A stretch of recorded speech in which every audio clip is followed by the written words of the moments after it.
Assalamualaikum warahmatullahi wabarakatuh. Waalaikumsalam warahmatullahi wabarakatuh. Ya Rabbi bil Mustafa balligh maqasidana waghfir lana ma madha ya wasi'al karami.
والعلماء العاملين ثم إلى أرواح آبائنا أمهاتنا وأجدادنا وجداتنا ومشايخنا ومعلمين في الدين ولجميع المسلمين والمسلمات والمؤمنين والمؤمنات سيدنا شيخنا ورب أرواحنا الحبيب عبد الرحمن بن أحمد السكاف شيخنا ورب أرواحنا الحبيب علي بن الحبيب عبد الرحمن السكاف شيخنا ورب أرواحنا هدي الدين بن هدي الخير وإلى مؤلف هذا الكتاب الشيخ زين الدين عبد العزيز البريبري الشافعي وأصولهم وفروعهم أن الله يتغشاهم بالرحمة والمغفرة أن الله يغفر لهم ويرحمهم ويعلي درجتهم الجنة ويعيد علينا من بركاتهم وأسرارهم وأنوارهم وعلومهم ونفحاتهم وكراماتهم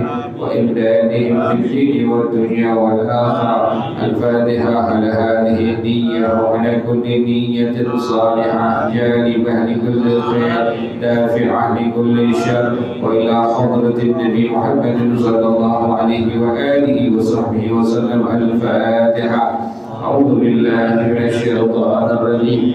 بسم الله الرحمن الرحيم.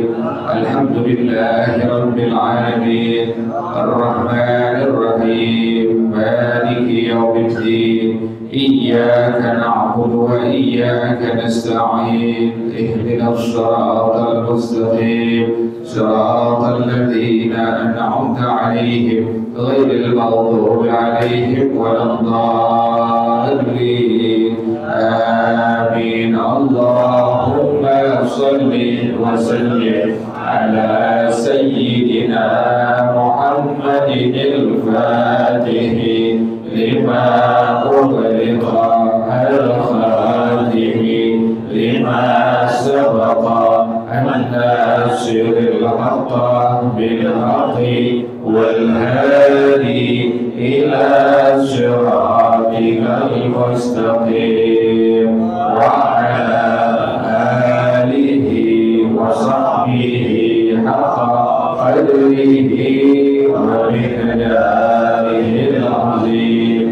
اللهم أخرجنا من ظلمات الوهم وأكرمنا بنور الفهم وافتح علينا بمعرفة العلم وحسن أخلاقنا بالحلم وسهل لنا أبواب فضلك وانشر علينا من خزائن رحمتك يا أرحم الراحمين. بسم الله الرحمن الرحيم.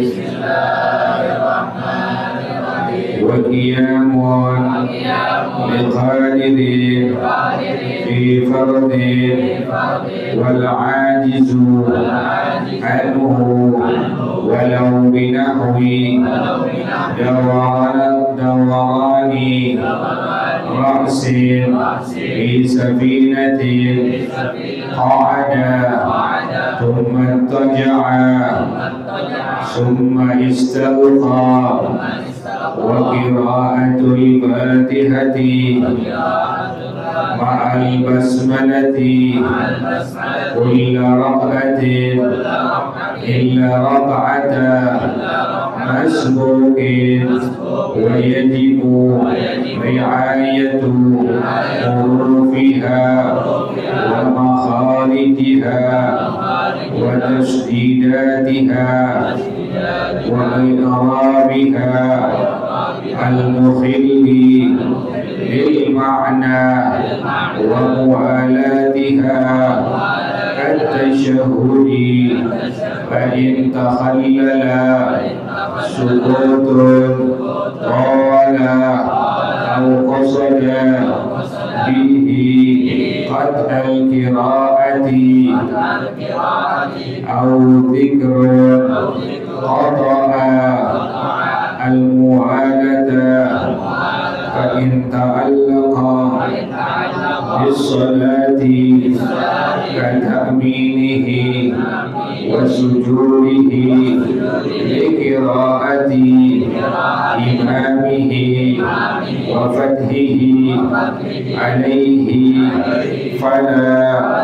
الله أعلم بالصواب. بسم الله الرحمن الرحيم. الحمد لله رب العالمين والصلاة والسلام على أشرف الأنبياء والمرسلين وعلى آله وصحبه أجمعين. قال الشيخ والإمام المؤلف رحمه الله وعلى من نفع به بركات علومه وبكم في الدارين آمين. قال رضي الله تعالى عنه.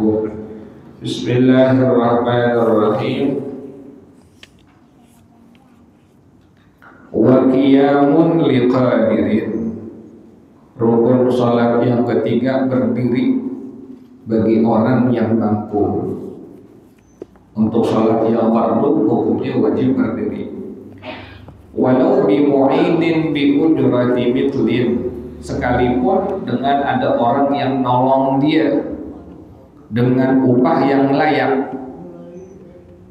Qadirin 'alaiha, yang dia mampu atas itu upah.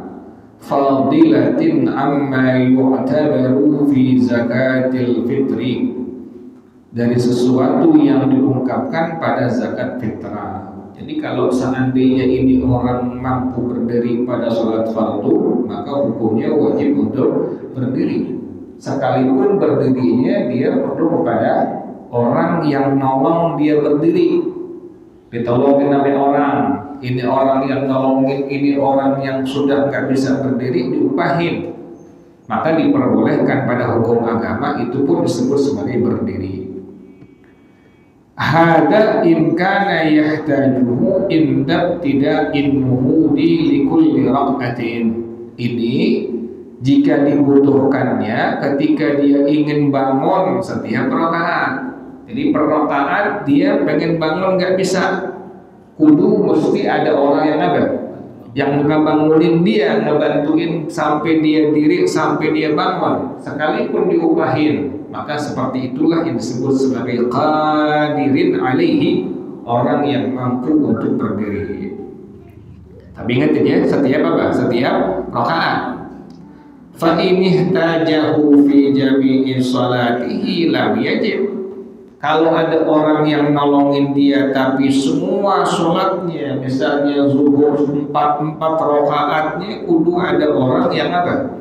Yang menolong dia berdiri, lam yajib, maka mau tak wajib dia minta tolong kepada orang tadi. Udah duduk aja. Jadi hal ini berlaku bila ini orang nggak bisa berdiri, namun hanya per apa? Per rakaat. Jadi setiap rakaat dia pengen bangun nggak bisa.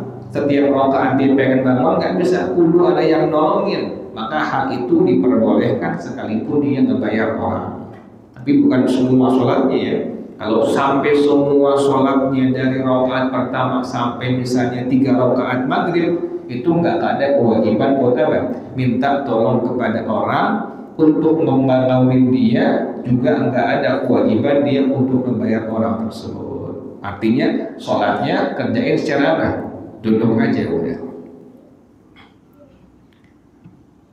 Au ukazatin, atau pakai tongkat. Wa ini tajaha fi jami'i salatihi wa hadha huwal mu'tamadu. Sekalipun dia butuh pada itu tongkat pada semua salatnya, enggak apa-apa. Kalau tongkat dari awal rakaat sampai kelar mesti pakai tongkat, enggak masalah. Tapi kalau untuk pakai orang, kalau semua sholatnya kudu dia wajib mesti pakai bantuan apa? Orang lain, maka nggak wajib pakai itu bantuan orang lain, dan sholatnya dia hanya diperbolehkan duduk. Artinya nggak mesti apa? Nggak mesti dia apa? Nggak mesti dia berdiri. Jelas ya? Jadi kalau tongkat semua sholatnya nggak pakai, nggak masalah. Tapi kalau pakai bantuan orang mesti hanya per apa? Per rakaat doang. Nah, orang pakai tongkatnya, pokoknya mau ngapain aja, pengen ngapain mesti pakai apa? Pakai tongkat. Itu hukumnya wajib pakai tongkat. Berarti dia masih apa? Mampu untuk apa? Untuk berdiri, untuk bangun. Tapi kalau pakai bantuan orang dari rakaat pertama sampai ke 4 isya misalnya, harus pakai bantuan orang dan dia mesti wajib itu bayar itu orang, maka pada hukum agama dia nggak mesti berdiri, maka diperbolehkan dia untuk apa? Sholatnya duduk. Jelas ya? Fi fardin, pada sholat yang fardu, ainiyin au kifaiyin, baik fardu ain atau fardu kifayah. Ada fardu ain, ada fardu kifayah. Pokoknya fardu ain dia wajib berdiri, fardu kifayah juga wajib apa? Wajib berdiri. Fayashmalu al-mandhurata wal mu'adata wa salatas sabiyyi wa illam yajib fiha niyatun. Maka mencakuplah sholat yang dinadarkan. Masuk tuh. Asalnya sholat yang dinadarkan, asalnya apa hukumnya? Sunnah. Contoh misalnya ada orang dia ngomong, bukan di hati, bukan. Kalau di hati belum nadar. Kalau ada orang kretek di hati bukan nadar, mesti diapain? Mesti diucapkan tuh. Saya bernadar bila saya Allah berikan sehat dari penyakit ini, saya bernadar ingin mengerjakan sholat sunnah duha sebanyak 4 rakaat. Kan duha asalnya hukumnya apa? Sunnah. Pas beberapa bulan kemudian Allah berikan kesembuhan dari penyakitnya, maka yang tadinya asalnya sholat duha hukumnya sunnah, maka menjadi apa? Maka menjadi wajib. Nah, sholat duha yang dinadarkan tadi, orang ini mengerjakannya wajib untuk apa? Untuk berdiri. Kenapa demikian? Dia masuk dalam kategori fardu apa? Fardu ain. Jelas ya? Jadi mau fardu ain atau fardu kifayah, baik itu sholat yang dinadarkan.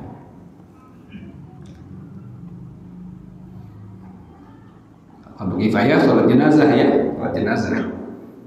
Sholat jenazah wajib untuk apa? Untuk berdiri. Selama dia bisa wajib untuk berdiri. Kecuali nggak bisa, maka diperbolehkan untuk apa? Untuk duduk. Jelas ya. Jadi yang wajib berdiri bila hanya mengerjakan sholat yang apa? Yang fardu saja. Tapi sholat yang sunnah boleh nggak duduk? Boleh. Misalnya ente masih mampu untuk apa? Berdiri. Tapi pas sembahyang ba'diyah maghrib atau ba'diyah isya, kerjainnya secara apa? Duduk, tidak apa-apa. Hukum salatnya dihukumkan sah. Kenapa demikian? Karena sholat ba'diyah isya dihukumkan apa? Sunnah. Jadi yang wajib berdiri hanya pada sholat yang apa tadi hukumnya? Yang wajib, yang fardu, baik fardu ain atau fardu kifayah. Jelas ya? Wa kharaja bil qadiri 'alal qiyami al-'ajizu anhu, enggak termasuk dengan kalimat orang yang berdiri, mampu berdiri pada salat yang fardu. Al-'ajizu anhu, orang yang enggak mampu berdiri. Ada hissan, secara kenyataannya, konkretnya seperti apa? Kal muqidi, seperti orang yang lumpuh. Orang yang lumpuh itu namanya dia nggak mampu berdiri, tapi secara hissan konkretnya, maka ini orang yang lumpuh sholatnya diperbolehkan untuk apa? Untuk duduk. Au syar'an, atau secara hukum syara', secara hukum agama. Contohnya apa?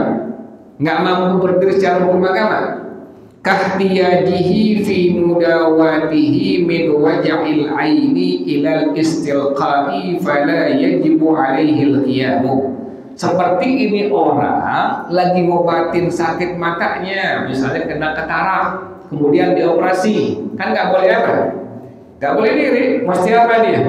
Celentang sholatnya. Nah ini bagaimana hukumnya? Sholatnya dihukumkan sah sekalipun pada sholat yang fardu. Kenapa demikian? Karena ini termasuk kalimat tidak mampu berdiri secara hukum syara'. Jelas ya? Jadi nggak mampu berdiri pada hukum syara' itu, pertama secara hissan, konkretnya kenyataannya seperti orang yang lumpuh. Yang kedua secara syara' seperti orang yang butuh ngobatin sakit matanya, sebab misalnya tadi katarak, dioperasi selesai kan nggak boleh apa?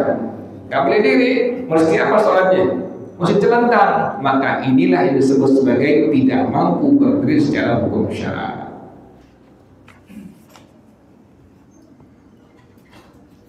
Walau khawfa raqibun masyaqqatan binahwi dawarani ra'sin fi safinatin aw khafa gharqan qa'ada ay fa yusalli qa'idan wa la yu'idu. Kalau seandainya ada orang yang mengarungi lautan menggunakan kapal, menggunakan bahtera, kemudian kalau dia salatnya diri takut pusing palanya, dia muter palanya. Ente lagi berlayar tapi menggunakan apa? Menggunakan kapal besar atau bahtera besar. Kemudian kalau pas sembahyang fardu salat yang fardu salatnya diri, karena di kapal itu muter-muter, ini takut kepala jadi apa? Jadi pusing. Nah, atau kalau salat diri takut dia tenggelam, maka diperbolehkan pada hukum syara qa'ada fa yusalli qa'idan wa la yu'idu, boleh salatnya duduk dan tidak ada kewajiban untuk mengulang salatnya tadi. Kita sembahyang di atas kapal nih, kalau dipaksain diri malah pusing muter. Atau yang kedua tadi takut apa? Sampai tenggelam, maka diperbolehkan salatnya duduk dan dia tidak ada kewajiban untuk mengulang salatnya. Thumma ittaja'a, tadi diri. Kalau diri nggak bisa, maka sholat diperbolehkan apa? Duduk. Duduknya bagaimana? Duduknya boleh tarabbut, duduknya boleh bersila, duduknya boleh tawarruk, duduknya boleh iftirash, boleh duduk bersila, boleh duduk untuk tasyahud awal, boleh duduk untuk tasyahud akhir. Tinggal kita pilih tuh. Bagaimana afdalnya? Afdalnya duduk secara iftirash, yaitu duduk untuk tasyahud apa? Tasyahud awal. Ingatin ya. Jadi duduknya bebas. Pilihan pertama boleh tarabbu, boleh bersila. Pilihan yang kedua boleh iftirash, duduk untuk tasyahud awal. Pilihan yang ketiga boleh duduk tawarruk, duduk untuk tasyahud akhir. Bagaimana afdalnya? Afdalnya duduk iftirash, duduk untuk tasyahud awal. Jadi kalau nggak bisa berdiri, maka diperbolehkan sholatnya duduk. Tsumma ittaja'a. Kemudian bila duduk nggak bisa, maka boleh berbaring. Ittija begini, berbaring. Jadi kita bertumpu pada lambung yang sebelah kanan atau sebelah kiri. Jadi berbaring bukan begini, itu terletak namanya istilqa. Jadi berbaring, ittaja'a, dia berbaring bertumpu pada lambung sebelah kanan atau lambung sebelah mana? Sebelah kiri. Afdalnya bagaimana? Afdalnya dia bertumpu pada lambung yang sebelah kanan. Berarti palanya di sini, kaki di sini. Itu begitu ya. Jadi kalau ada orang yang sembahyang berbaring, maka berarti kepala di sini. Kemudian kaki di mana? Di sini. Nah, dia menghadap kemana? Ke arah apa? Ke arah kiblat. Begitu ya. Itu namanya ittaja'a. Summa istalqa. Kemudian celentang begini tuh. Kalau celentang, yang wajib menghadap ke arah kiblat pertama wajah, kemudian kakinya wajib menghadap ke arah kiblat. Ini pun kalau dia bisa. Ada orang sakit, kemudian dia nggak bisa bangun. Salatnya bagaimana? Yang pertama diperbolehkan berbaring tadi. Berbaring boleh bertumpu pada lambung yang sebelah kanan atau lambung sebelah kiri. Tapi afdalnya bertumpu pada lambung yang sebelah kanan tuh.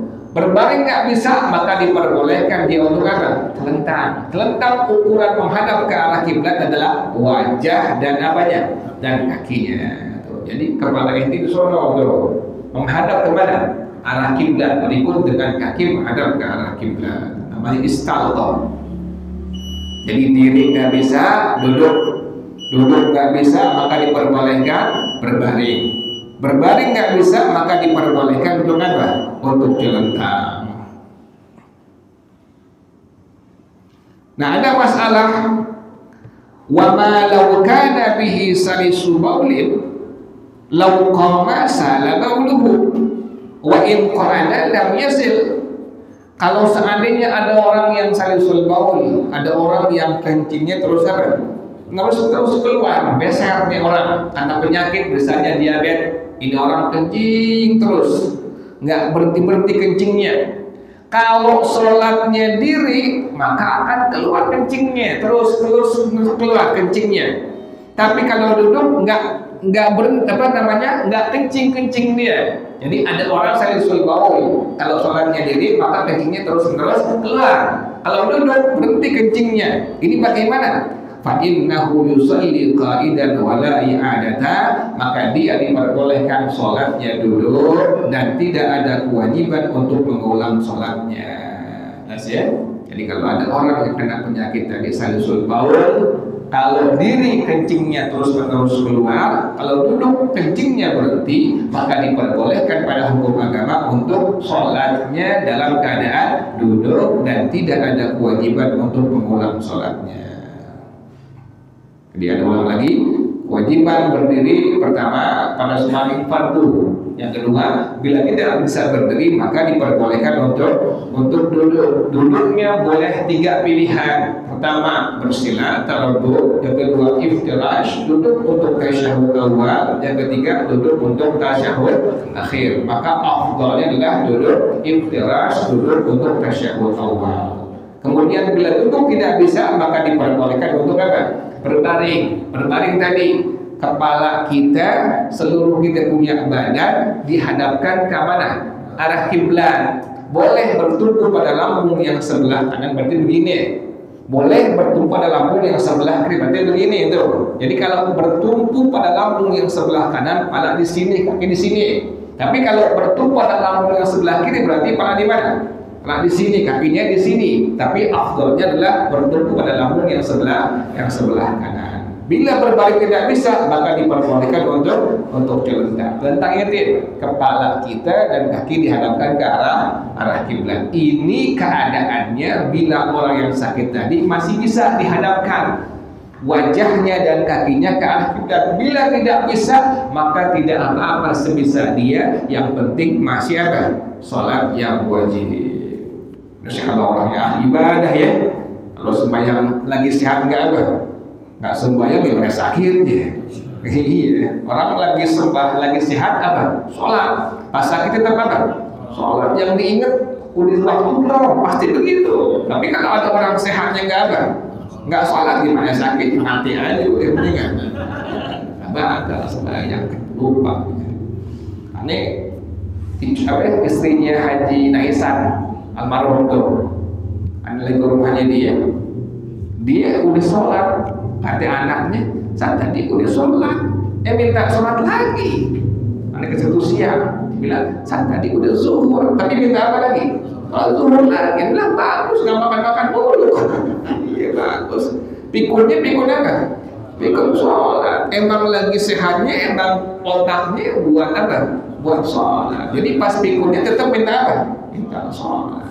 Luar biasa tuh ahli ibadah begitu, sampai pikunnya mendekati kematian masih pengen ibadah kepada Allah. Ya, jelas ya. Wallahu a'lam bishawab. Al-Fatihah. A'udzubillahi minasyaitonir rajim. Bismillahirrahmanirrahim. Alhamdulillahirabbil alamin arrahmanir rahim maliki yaumiddin. Iyyaka na'budu wa iyyaka nasta'in ihdinas siratal mustaqim siratal ladzina an'amta 'alaihim غير المغضوب عليهم ولا الضالين آمين يا ربنا اعترفنا وأننا أشركنا وعلى الله أشركنا وتب علينا توبة تغسل كل واستر لنا العورات وآمن الروعات واغفر لوالدينا ربي ومولودينا والأهل والإخوان وسائر الخلان وكل ذي محبة أو ذرة أو صحبة والمسلمين أجمع آمين ربي اسمع فضلا وجودا منا لا باكتساب منا بالمصطفى الرسول نحظى بكل سرور صلى وسلم ربي عليه عند الرب والآل والأصحاب عدالة الصحب والحمد لله في البدء والتناهي. Baca bersama-sama subhanakallahumma wa bihamdika asyhadu an la ilaha illa anta astaghfiruka wa atubu ilaik. Alhamdulillah ala ni'amillah, alhamdulillah ala barakatillah, alhamdulillah hamdan yuwafi ni'amahu wa yukafi'u mazida, walhamdulillah rabbil alamin. Ya Rasulullah salamun alaika wa darajin. Ya Rasulullah salamun alaika ya rabbil asyani wa darajin. Ya Rasulullah salamun alaika ya rabbil asyani wa darajin. Allahumma salli wa sallim wa barik alaihi wa ala alihi. Assalamualaikum warahmatullahi wabarakatuh.